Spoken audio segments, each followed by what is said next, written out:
Hey everyone, welcome back to Movie Talk with Carter and Ewan. I'm Carter, And I'm Ewan. and continuing with our top five of the decade series, today me and Ewan are going to be going down our list for the top five best supporting actor performances of the decade. Now, before we begin, please make sure to check out our social media. You can check out my Twitter and my Instagram at Carter's Reviews with a Z for some pizzazz, and you can check out my letterbox at Carter Anderson. And all mine's the same. You too, if you're listening to it on there, Instagram, Twitter, Letterboxd, all at Ewan Reviews. And yeah, I think we're just gonna get straight into our honorable mentions. I do have to mention quickly, because we haven't mentioned this yet. If you're listening to it on YouTube, you wouldn't know this, but this is not exactly a clean podcast. Like, we don't swear a lot, we barely have, but that's just like if something slips out or something, we don't cut it out. So that's just a fair warning.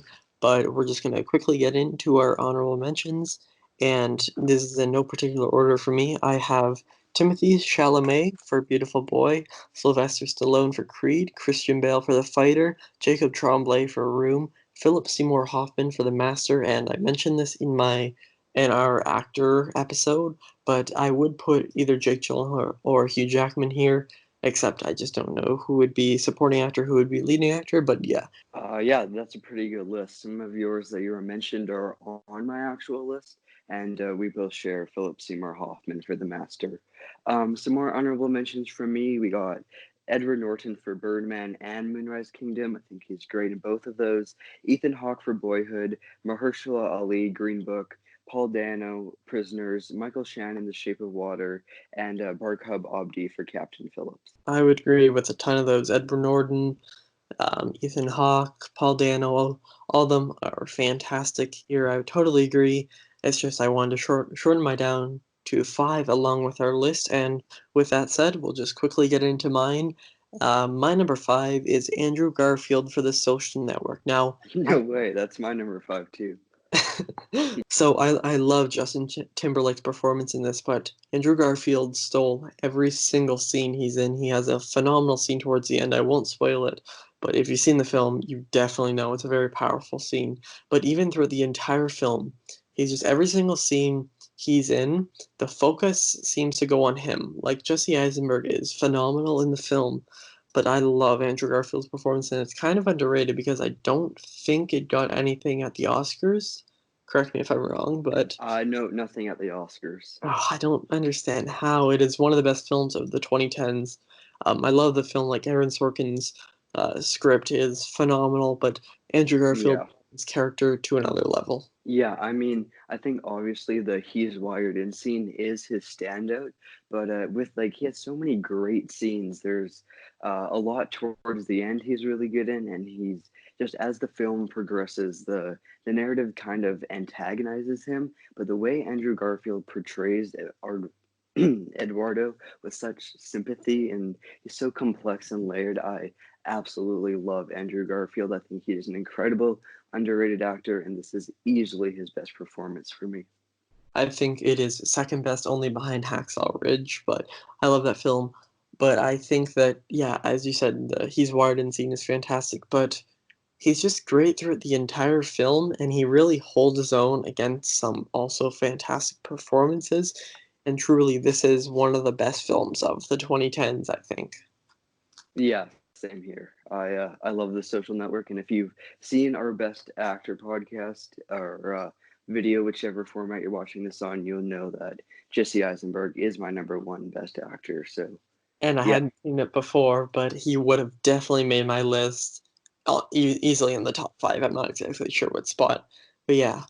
All right, my number four is actually a duo. We discussed this before, and we decided we'll squeeze them both in because they're in the same film, and that is Christoph Waltz and Leonardo DiCaprio for Django Unchained.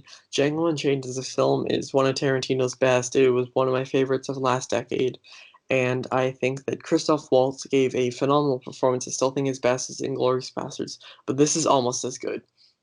Leonardo DiCaprio is also just insane here. Like his character is crazy, and I just don't know how they got to this level because Christoph Waltz was like perfect in Inglorious Bastards, but the way that he was able to get I don't really know how to explain this the way he was able to give such a great performance in 2 Tarantino films and win 2 Oscar Mhm. award is fantastic, and the scene, if you've seen the film, I won't spoil it, but you know what I'm talking about, involving both of these characters and actors, um, "Do you really want me to shake your hand?" scene, that scene is fantastic, but just this film is fantastic, and they are huge standouts here. Yeah, so again, we decided to kind of have these as a collaboration pick, and Christoph Waltz and Leonardo DiCaprio are actually my kind of joint number two on this list.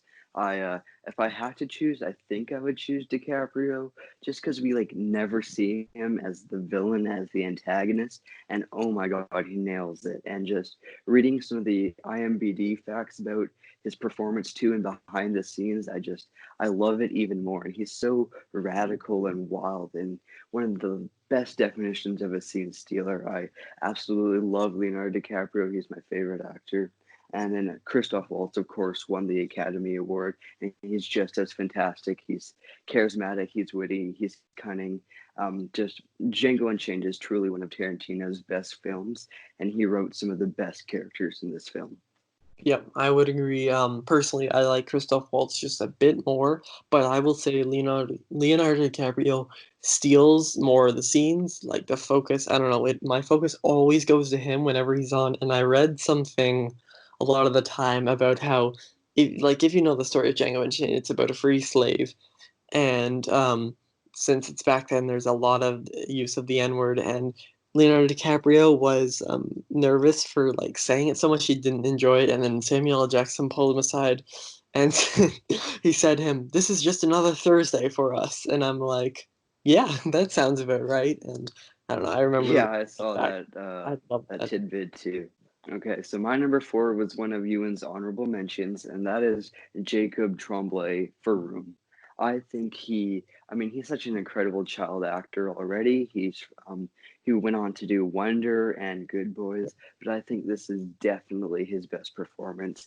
Easily should have been nominated for an Oscar. He holds his own against Brie Larson, and they just both power off in one another, and their energy and the atmosphere he conveys with such emotion, and just like so believable too. Sometimes child actors can be very robotic, and I think And Jacob annoying. Tremblay, yeah, exactly. And I think Jacob Tremblay just dives into this character unrestricted, and it's an absolutely beautiful performance.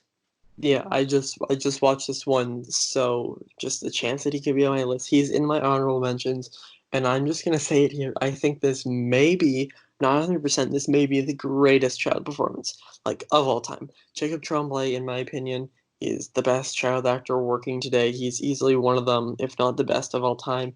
And I love his performance in Wonder. Good Boys is hilarious, but this is easily his best performance because he doesn't feel like he's acting. And Room is just, oh god, it's a Yeah, masterpiece. Every Room single, is a masterpiece for sure. and Jacob Tremblay and Brie Larson are both fantastic. But Jacob Tremblay, you don't believe this kid was, I think he was like 8 or 9 Yeah, when he was a filming this, and I was just like, how is a kid this young giving off such a powerful performance? I genuinely don't understand. Yeah, I love Room. I love Jacob Tremblay. If you watched our Best Actress podcast or on YouTube, whichever format again, Brie Larson was also my number one too. And just as we continue the series, you'll see Room pop up more and more for me. I think it's definitely a masterpiece. Yeah, I would have put Brie Larson as my number 2 on that list, but Room is a masterpiece, and I just don't get how they made it. Like, it is on a whole other level. Alright, my number 3 is one of the craziest performances I've ever seen. It came from my favorite film of 2019, and that is Willem Dafoe in The Lighthouse. This is just some of the best acting I've ever seen. Like, Willem Dafoe plays one of the weirdest and funniest characters ever, but like, The Lighthouse, as I said, was my favorite film to come from last year, and one of my favorites of A24, like, one or two. I can't decide between this and the next actor's film that I'm gonna mention, and Willem Dafoe stole every single scene he's in. Like, Robert Pattinson was fantastic, but Willem Dafoe was just insane. Like, he's given off some fantastic performances, But The Lighthouse is an insane film. It is an experience like no other. And there's a scene, if you've seen the film, you definitely know what I'm talking about, where he gives off this monologue. And if you're on Instagram, you've probably seen it 100 times. And it is one of my favorite scenes, probably of all time. It is. This film is also funny, as Robert Eggers just randomly puts in fart humor. And I don't know, but I'd say Willem Dafoe's farts are fantastic, and I said that, and it's going in the podcast. So yeah, I try to watch the first half hour of The Lighthouse for this podcast actually, and yeah, just not only was it not my thing, but I just felt like it wasn't going anywhere, and I can usually handle some weird stuff, like I love Swiss Army Man and stuff like that, but More fart humor. yeah, I guess, but yeah, and I just couldn't finish it because I just felt like it was going nowhere. So I can't really put an honest opinion on Willem Dafoe's performance, but I think Willem Dafoe is an amazing actor on his own right. Did you get to the monologue where Robert Pattinson offends him for his cooking? Did you get to that scene? No, I don't think I had, Yeah, but it's definitely a film that's not for everyone. Personally, for me, I don't know. I probably just watched it at the perfect time in the theater. It is just insane, but I don't know. I love the film. my number three is another one of Ewan's honorable mentions, and that is Christian Bale for The Fighter. I actually debated putting him at number two, but I think the Christoph Waltz and Leonardo DiCaprio just had a bit more power. But Christian Bale is probably the best definition of a scene stealer. I watched The Fighter the other day, and he's so electric, and he's just phenomenal in this work. I think Christian Bale is the best character actor of all time, and he won an Academy Award for this. It's probably one of his best films, if not his best film. He commands your attention when you watch it, and I love Christian Bale. I love this movie. Put them together, definitely in my top five. Yeah, Christian Bale, as I've said many times, is my favorite actor. He has been for a while. I love The Fighter. It's one of my favorite sports films. It was in my top 20 of last decade when I made that video, and I think just Christian Bale is phenomenal here. Like, he was on my list until I saw The Social Network, and he is truly, this is one of his best performances. Like, I think his best performance is easily in American Psycho, but this is probably top three, top five for him, and that's saying something because he's just been in some of my favorite films just of all time and given some of my favorite performances. But he plays such a weird and kind of slowly breaking down character as his deals with drugs, and I haven't Well, I seen mean, he's a either. crack addict, so Yeah, I haven't seen this film in maybe a year, but just I'm like picturing so many scenes in my head, and it was one of my favorite sporting performances of last decade. yeah, it's like there's so many for your consideration scenes. Like, you know how Yeah, in most films there's this one standout scene that they play during the Oscars or yeah. whatever. And I think every single scene is for like Christian Bale is every single scene could be played during that part. It's just how powerful and how good he is. And yeah, amazing, amazing work. You just said it there, and I totally agree. Like, oh God, I just don't understand how he is this good at acting, and that sounds weird, but it's true. My number two is Mahershala Ali for Moonlight. Now, Moonlight as a film, in my opinion, I know Carter doesn't agree with me, is just one of the greatest films, not only of the 2010s, but probably ever made. Like, I think that this and The Lighthouse battle for my favorite A24 film. I feel like Moonlight is one of the most powerful films I've seen, and a lot of that is due to Mahershala Ali playing this amazing supporting character, as he's really the more so the father figure for our lead, and we see him through the lead throughout his entire life. And I just think that Mahershala Ali steals every single scene that he's in, and in my opinion, it's the best performance I've seen from him. He's fantastic in Green Book, but I think this is his best performance. He is powerful as hell here, and it's one of the best supporting performances I've ever seen. Yeah, so I just watched Moonlight last night, and if you to kind of I have to kind of put how I feel about it in a nutshell. If you want to look at the full review, that would be great. It's on my Letterbox account, of course. You can check that out. But Moonlight for me, it's just overrated. Like, and I'm not even saying this because I mean it is. It's a very impactful and it's a huge accomplishment for cinema. It's an indie film. It's a all black cast film. It deals with Yeah. homosexuality, and I think it's a masterpiece. Like how it was made, it's just not my kind of film. Like I think it dragged a lot, and I do think Mahershala Ali was great in his role. Just by no means Academy Award worthy. I mean, he had less than 20 minutes of screen time, and I just didn't think like, not at all saying like, this was a bad performance or a bad role. There was just not enough for me to, like, just not enough for me to be like, yeah, he totally deserved an Oscar. So, Yeah, like obviously I don't agree, but I see where you're coming from. Like it's all these lists are a matter of opinion, and yeah, we have very different opinions when it comes to Moonlight. yeah, well, like, I still like Moonlight. Like, I gave it a 3 out of 5. It's Yeah, just, I don't get that best film of the 2010s vibe from it. yeah, you don't love it in the way that a lot of other people, including myself, do. Mm-hmm. Right. La La Land should have won. Um, Yeah, for that, I've never been able to decide. Like, I like La La Land as a film more. Like, I enjoy it more, but I only enjoyed it more on rewatch, and I haven't rewatched Moonlight in a long time. So I just don't know my answer if you're telling me to decide between them. yeah, and I mean, I think, like, I do appreciate Moonlight. I know we're kind of veering from our actual topic, but Yeah. in further podcast, you'll definitely see Naomi Harris next week and cinematography as well. My number two, we kind of already discussed Christoph Waltz and Leonardo DiCaprio. Yeah, can't really elaborate more than we already did. I think two phenomenal actors, two phenomenal performances, one Tarantino film. Hell yeah. That's definitely how you would explain it. Yeah, but if somehow you weren't paying attention, go back and listen to what was my number four, and then we talked about it quite a bit there.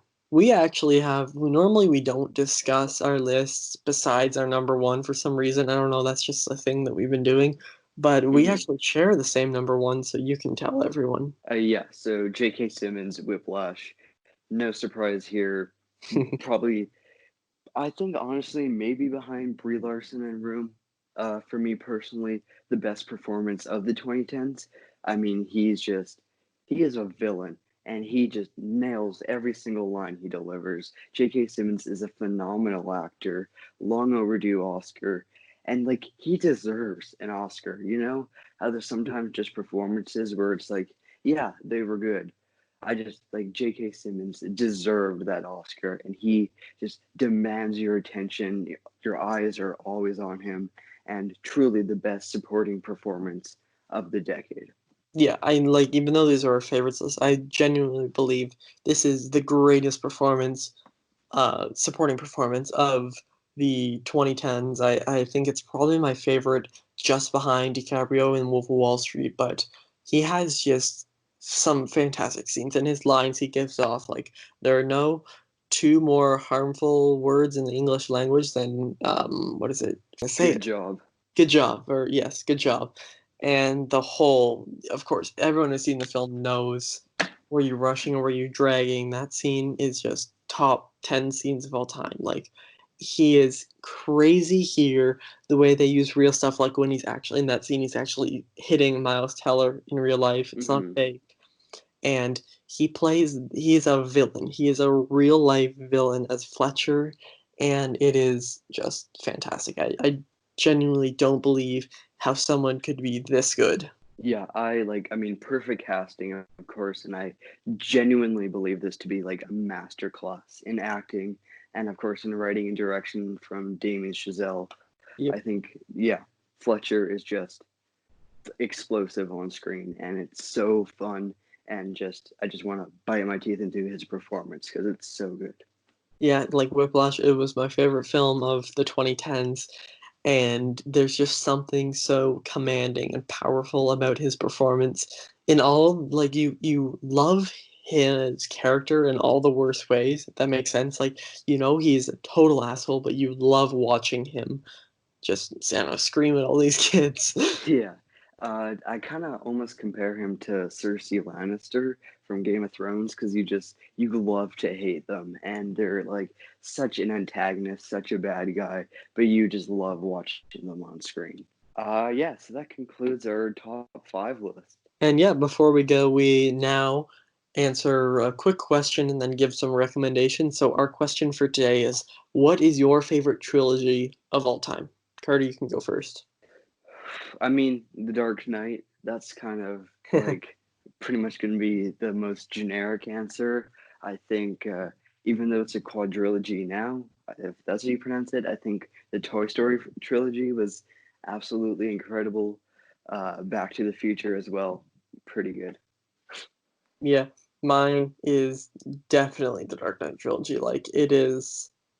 Oh, I grew up with it. Like, I've seen The Dark Knight probably more than almost any other film. Like, that's not a comedy. It's either that or Back to the actually original Back to the Future film, which should never be remade, by the way. And it is, yeah, like, just Batman Begins is a fantastic just beginning to the trilogy, and then you have The Dark Knight, which is one of the greatest films ever made, and then The Dark Knight Rises, which is, in my opinion, actually better than Batman Begins, even though they're all A+ Oh, I films. agree too.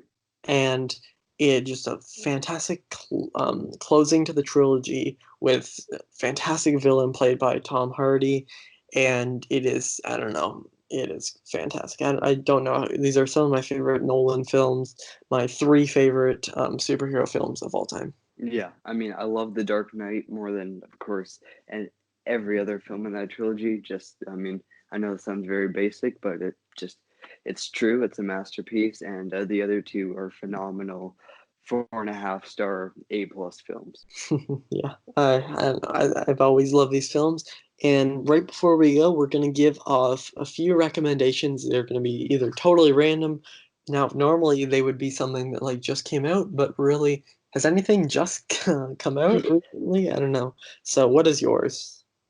I'd say Succession. I've been binging this with my family, and I think Succession is just such a I mean, it's almost a comedy, but it's a drama, and these characters, they're such pricks, but they're so fun to watch. And I love Succession. Now, I know mine's like really basic, but yeah, over the past 3 days, I finished all eight Harry Potter films.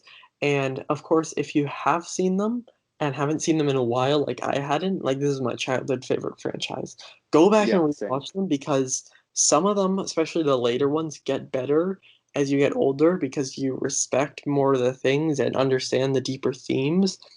And a big suggestion within that is to watch part one of the Deathly Hallows and part two back to back. Like I watched four of them yesterday, which were Prisoner of Azkaban, Goblet of Fire, Order of the Phoenix, Half Blood Prince, and then today I watched both the Deathly Hallows back to back, and it is like just a fantastic experience. It is definitely how the film should be viewed, in my opinion, and I really got to do that more. Watch part one and part two back to back, which I think I want to do soon with the Kill Bill films, which are amazing. Yeah, I think the Deathly Hollows Part 2, especially, is probably the best end to a franchise ever, maybe. I I agree. mean, I haven't seen Rise of Skywalker, but I can pretty safely say it's better. And I think it's better than Endgame, too. So, Oh, it is definitely. Like, I love Endgame, but this film, this whole franchise, in my opinion, is just an achievement of cinema. For it's something that entertains all ages, and as much as I love Endgame, and I actually enjoyed The Rise of Skywalker, I know a lot of people didn't. I still think The Deathly Hallows Part Two is the best um, franchise ending to a franchise ever. yeah. Just it is this the whole franchise, but especially this film and The Prisoner of Azkaban are achievements in cinema, not only in fantasy but just ever. Yeah, agreed. I'm a huge Harry Potter fan. I own all the books, have so many posters. Love Harry Potter. Yep, and like I have a ton of Funko Pops. I have all the films except Fantastic Beasts 2, which somehow I haven't seen. I've read all the books. I have them really close to me, and I've also read the Chris Childs script because I remember when they Yeah. released that, and it was a script, and I remember being so confused. And I still haven't seen that, but it's coming to Toronto in later this year, like October or something, and we'll see if the coronavirus stuff stops, and maybe I'll see. I don't know, but I've heard very mixed things about it. But yeah, I love Harry Potter. Some of my favorite characters of all time, and it truly comes with a message that a lot of things don't have. Like, yeah, I don't know. I just love Harry Potter. Yeah, agreed. Also, just quick plug here. If you guys want to tweet us some recommendations or DM us some recommendations, your thoughts, do you like Harry Potter, stuff like that, feel free to. Yep, like if you want your question asked, like the trilogy question here, just either tweet it to us. Yep, that's how I say it, or DM us on Instagram, something like that. And yeah, all our social media once again on the screen, and mine is all at Ewan Reviews on Twitter, Instagram, and Letterboxd, and obviously YouTube. Yeah, and mine, my Twitter and my Instagram is at Carter Reviews with the Z, and my letterboxd is Carter Anderson. And yes, thank you all for listening. Next week, we're going to cover our best supporting actresses of the 2010s. And thank you all for listening. If you're listening on Apple Podcasts, give this thing a 5 stars and a like. Yeah. YouTube, I don't know how Spotify works or anything else. But yes, thank you all for listening. And we will see you guys next week.